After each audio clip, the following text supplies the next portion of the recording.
Hello అందరికీ. టాలీవుడ్లో ఈ మధ్య రొటీన్ కథలు వస్తుంటే ఒక వెరైటీ పాయింట్తో మన ముందుకు వచ్చాడు Tarun Bhaskar. America president Donald Trump మీద పగ తీర్చుకోవాలి అనుకునే ఒక కుర్రాడి కథ అనగానే చాలా క్రేజీగా అనిపిస్తుంది కదా. మరి ఆ క్రేజీ కాన్సెప్ట్తో వచ్చిన ఈ సినిమా ఎలా ఉందో ఇప్పుడు చూద్దాం. ఈరోజు మనం మాట్లాడుకోబోయే సినిమా గాయపడ్డ సింహం.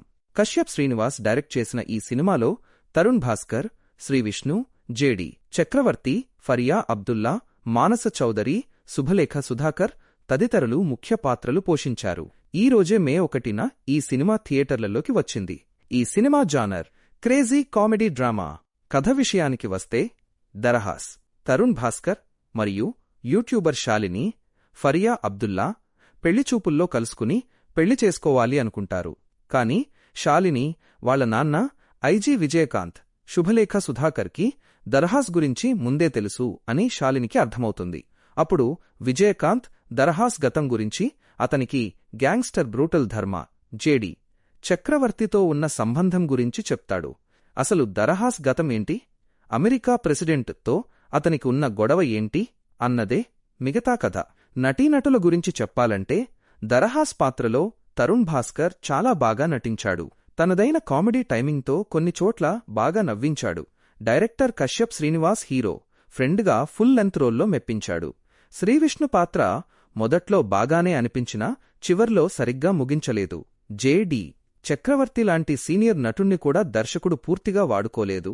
ఇక హీరోయిన్లు ఫరియా అబ్దుల్లా, మానస చౌదరిలకు కథలో పెద్దగా స్కోప్ లేదు. టెక్నికల్గా చూసుకుంటే విద్యాసాగర్ కెమెరా వర్క్ బాగుంది. స్పీకర్ అగస్తి మ్యూజిక్ పర్వాలేదు అనిపిస్తుంది. నిర్మాణ విలువలు సినిమాకు తగ్గట్టుగా ఉన్నాయి. కాని విప్లవ్ ఎడిటింగ్ ఇంకాస్త షార్ప్గా ఉండాల్సింది. డైరెక్టర్ కశ్యప్ శ్రీనివాస్ తీసుకున్న పాయింట్ కొత్తగా ఉన్నా దాన్ని స్క్రీన్ మీద ఎంగేజింగ్గా చూపించడంలో తడబడ్డాడు. ఈ సినిమాకి అతిపెద్ద ప్లస్ పాయింట్ ఇందులోని స్టోరీ లైన్. మన తెలుగులో ఇలాంటి వెరైటీ కాన్సెప్ట్ రావడం చాలా rare. Tarun Bhaskar acting, director Kashyap Srinivas మధ్య వచ్చే సీన్స్ మరియు అక్కడక్కడ పేలిన కొన్ని కామెడీ జోక్స్ సినిమాకు బాగా హెల్ప్ అయ్యాయి. మైనస్ పాయింట్స్ చూసుకుంటే ఒక క్రేజీ పాయింట్ తీసుకున్నప్పుడు స్క్రీన్ ప్లే కూడా అంతే ఇంట్రెస్టింగ్గా ఉండాలి. కానీ ఇందులో ఆ మ్యాజిక్ మిస్ అయింది. క్లైమాక్స్ బాగా నిరాశపరుస్తుంది. ముఖ్యంగా చివర్లో వచ్చే KGF style narration, Rohit Shetty police సినిమాలను స్పూఫ్ చేస్తూ చేసిన కామెడీ అస్సలు వర్కౌట్ అవ్వలేదు. బలమైన పాత్రలు లేకపోవడం సినిమాకి పెద్ద మైనస్. ఫస్ట్ హాఫ్ అంతా అసలు కథను, పాత్రలను పరిచయం చేస్తూ చాలా నెమ్మదిగా సాగుతుంది. సెకండ్ హాఫ్లో ఒక రేంజ్ పిచ్చి కామెడీ ఉంటుందని మనం ఆశిస్తాం, కానీ అది స్పూఫ్ కామెడీగా మారిపోయి బాగా బోర్ కొట్టిస్తుంది. ఎండింగ్ కూడా అసలు ఇంపాక్ట్ చూపించదు.